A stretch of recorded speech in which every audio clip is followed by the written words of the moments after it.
I mean, think about it. This seminar is 50 hours over the course of the weekend, 4 days. It's a lot of hours. I can make this so much easier. Let's do an hour a week for a year. We'll get 2 weeks off. It'll be easy. Would we get the same result? Yes or no? No way. So I'll give you an example. My wife and I, and we have an extended family member of mine named Mary, and Mary, the three of us travel together. Mary's my right arm. And so I drag Mary with us too because she's part of our family. We just recently finished A Date with Destiny, which is my most powerful seminar. It's 6 days and nights, and it's an experience of some grads of Date with Destiny. Cool. But it's one of my favorite things to do on earth, but it's not an easy thing on my body, as you might imagine. And it's incredibly fulfilling, but at the end of it, my body is complete toast, as you can imagine. And we were in Australia, in the Gold Coast, and I scheduled already some Aussies here, huh? Nice to see you guys. And I scheduled, because my life was so full, there was only like 1 week I could do this, and so I scheduled to go to this place in Sedona, Arizona, where this man for 39 years has been a neurological expert about how to wire your brain for alpha states, delta states, if you're familiar with those. But alpha is the expertise. And I want to, as great as my life is, I want to take another level. So I have more to give for my family, for my friends, for you, for myself. So we go for 7 days and nights, and this is what it was like. You got up first thing in the morning, 6:30, and you spent an hour and a half getting your brain wired with this glue shit, and they put like 180 of these electrodes on your head. My wife looked so attractive, and so did I. It was amazing. And then, after wiring you up with this goop, which by the way takes forever to get out afterwards, well, there's where we don't see the goop, you see just our hair afterwards. But the bottom line is, we go in, then you go in individual rooms. Like, I want to be with my family, right? I want to be with my wife, I want to be with my family, and I got to go in this dark little room that has no light, and and it's freezing cold. It must be my karma for the shit I do to you people on a regular basis, right? And sure enough, I'm there for 14 hours in this room. You get 1 break, sometimes 2, run the restroom, and the entire time you are learning to think, and how you think, these electrodes create sounds. And you learn how to put yourself in the zone of alpha. But it's a bitch! It's horrible! I wouldn't recommend it to anybody that wants easy experiences, but I'd recommend it to anybody that wants to grow immensely. And by the first day, I'm like, who do I gotta shoot to get out of this thing? Oh, it's me. I'm the one that did this, right? But by the end of the week, all 3 of us were able to go in this state of alpha. And if you're familiar with alpha, the best way I can describe alpha is there's no problem that can't be solved in alpha. Because every problem that we have was created by us. Destruction of the environment to the pissed offness that you may have. And since we create the problems, any problem a human creates, we can solve. But you can't do it with the same level of thinking that got you there. So there's a science of it, and you can't cheat. This thing measures you. And then you take this frickin' test with 300 questions 3 times a day, the same effing test. And it takes forever. And while you're answering it, these electrodes are seeing what you're doing. And then the guy sits down with you, and it's called sigmas, and he goes, well, this is 2 sigma, this is even, this is 10 sigmas. And the more sigmas is how far you are off from what you wrote, from what was really going on in your nervous system. So it's like, said something to me like that I was demanding. I'm like, what the I'm not demanding. What are you talking about? Right? But I guess I was, right? And you learn then how to let go of those old patterns, create new ones. So my point is, I'm doing okay in my life. I'm not exactly hurting. I'm having the most beautiful life I could possibly have, a beautiful mission, a beautiful family, beautiful children, grandchildren, beautiful experience to live in life. And yet I'm not willing to settle for that because I'm here to deliver more for everyone I love, including myself. And so what I do is I schedule it. Because listen to me, when you talk about shit, it's a dream. When you envision it, it's exciting. When you plan it, it's possible. When you schedule it, it's real. When this event became real is when you enrolled yourself. Before that, it was an idea. And there's lots of people who intended to be here, but they never locked it in. So I lock it in advance, because if I hadn't locked it in after Date with Destiny, there's no way I would have got on a plane, flown all the way there, and then put myself in a room for 7 days and nights. But I'm grateful I did. And I only did it because I already locked it in place. So I encourage you, number 1, figure out at least twice a year, what are you going to go to that's going to make you grow and expand? How many of you feel like these last couple of days have been some of the most growth you've had in a couple of days here? Say I. Then why settle for this one time? Again, I'm happy to do it with you. I have other programs if you want to come, but you're not limited to me. I don't care where you go. But before you leave here, you should schedule what's next. Do you know why? Because how many were looking forward to this for a long time and very excited about this? I'm curious. How many were quite scared about this? By the way, I'm curious. But here's what's interesting. After you achieve a goal, have you ever done this? Worked your ass off, achieved a goal, and you feel good, and then there's kind of a drop. Because we need something compelling to be going after, so we keep growing. Nothing fails like success. You're successful, maybe it's in your health, maybe it's in your finances, maybe it's in your career, maybe it's in your family life, maybe it's in the way that you show up in the world. Awesome. You're in a really vulnerable place right now. It is one thing to be successful. It is another thing to sustain success over the coming decades. Is that not a powerful idea? I mean, let's go to the entertainment industry. It's very hard to be a one-hit wonder. Let's not knock a one-hit wonder. But it's even harder to become an iconic rock band or hip-hop band. Let's go to the arts. It is very hard to come up with your Sistine Chapel. Got it. It is even harder to become a Michelangelo. So are you playing the short game or are you playing the long game? This is rule number 2, or lesson number 2 that life has taught me. Play the long game. Aim for legendary. Don't just say, I want to be world class in my dominant pursuit for a little window of time. Say, I want to have the guts and the grit and the acumen and the mindset and the capability and the commitment to create enduring success. And that's why I say nothing fails like success. You look at the restaurant that is hot in your neighborhood right now. They're on the path to obsolescence if they're not really careful.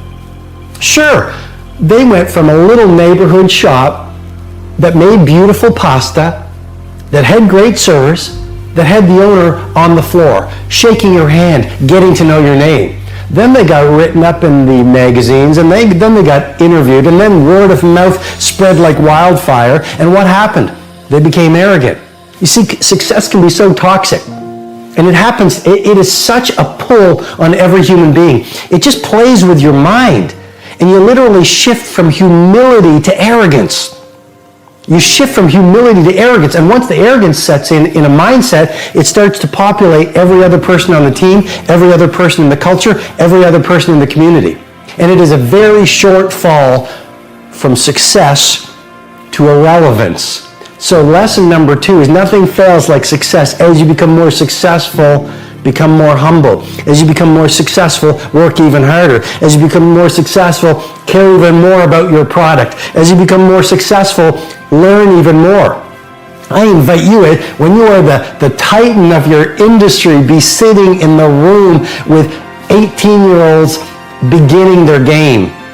When you are the icon of your field, be the person who is up, not at 5 o'clock anymore, let's play at 4 o'clock, reading, listening to the podcast, writing in your journals, setting your goals, focusing on your intentions. As you become more successful, be more humble. As you become more successful, be even more punctual. As you become more successful, become even more passionate. As you become older, become even younger. Yesterday I was walking on the street and I met this man in his 80s. He said, Robin, I finally retired. He's probably close to 90. And he is a legendary clothier in the country that I live in. And he just retired. And he started his shop, which is now an empire, in 1954. So I don't know what that is, but that is decades and decades and decades and decades. And he did not want to retire. He just retired, but he is still on fire to do amazing things. Age is just a number. Do not let an old person into your body. Nothing fails like success. One way you measure toughness is just look how much people show hurt. Chadwick Boseman, rest in peace, passes away. 4 years has colon cancer, no one knows about it. He goes to the doctor. That means that this doesn't mean he's not taking care of his body. He's going to the doctor, but he doesn't advertise his pain. Sometimes it's just good not to advertise your pain. Sometimes it's good to not just tell the whole world what you're going through. I'm not telling you don't talk about it with a group of people. I'm not telling you have some private conversations with certain people. I do believe in the ability to have some kind of a form of a release, but the way people are doing it right now, posting everything on Instagram, all this other stuff, what's the point behind it? You need attention? Is that what you need? Mental toughness people are not looking for attention. Mental toughness people are trying to get results. A big difference.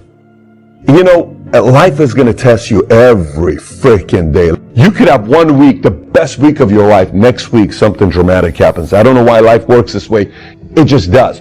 You can have 1 week, everything goes bad. Next week, everything goes good and great. That's how life is. You're getting tested. So sometimes when you're in it and you're going through challenging times, here's what you think. You think in the moment you are the only person that's going through it. It's a problem, by the way. You're going to be tested in your marriage while you're running a career. You're going to be tested with your family, with somebody passing away, while you're chasing your dreams. Lord, help me make my rent. You keep coming up with it. Has it ever occurred to you that maybe you should ask God for a mortgage? You don't think God got mortgage money? But you know why you don't ask God for the mortgage? Because you keep getting in the way. But you say, well, I don't have a job that dictates I would afford a mortgage. I don't make enough money. I got bad credit. You think God don't know that? He said ask. You think God don't know you need a better job? You block your own blessing because you get in the way of the answer. God don't need you in the way, man. Who you think you're talking to? Ain't this the same God that made heaven and earth in 6 days? God do big stuff. Ask God for something big. See, most people want it easy. See, if you easy come, easy what? Easy go. I was hoping that circumstances outside would change. And then here's what I found out. It isn't going to change.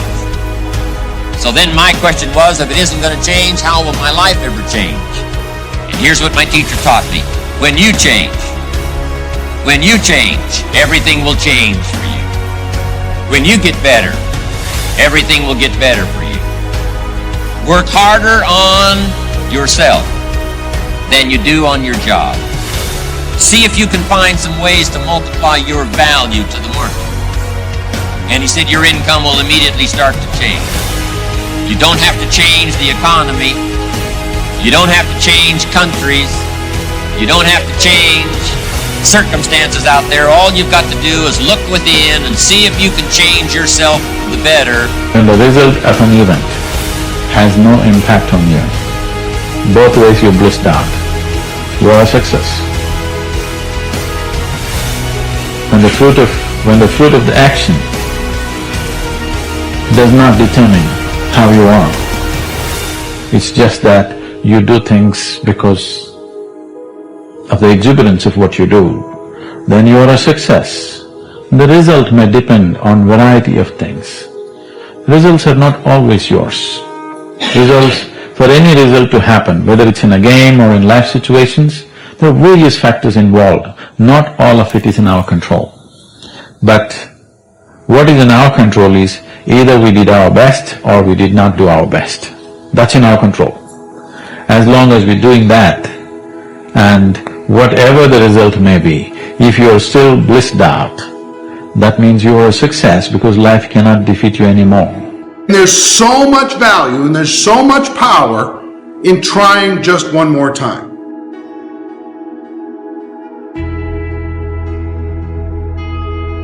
If you've struggled to get a prospect to understand what it is that you have to offer, try one more time. If you've struggled to get someone to try out your product or service as a customer, try one more time.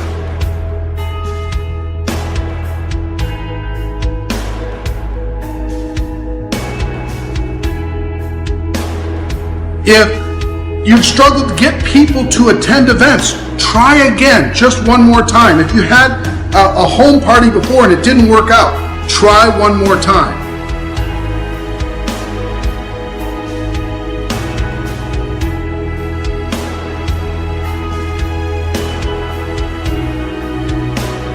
There's so much value in trying one more time. There's so much value in staying in the game and polishing your skills. There's so much value in plan, do, review. Do what you do.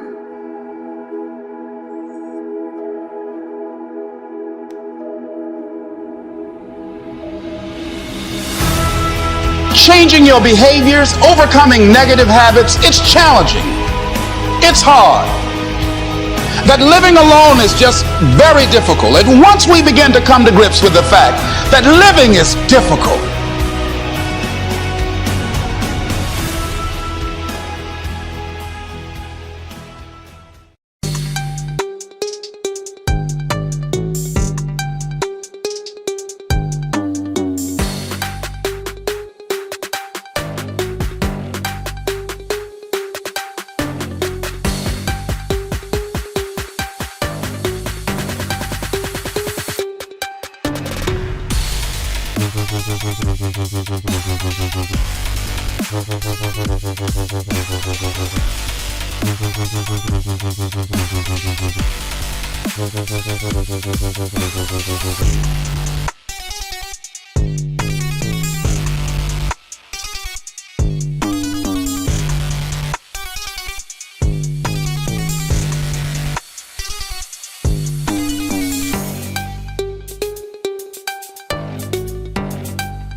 you.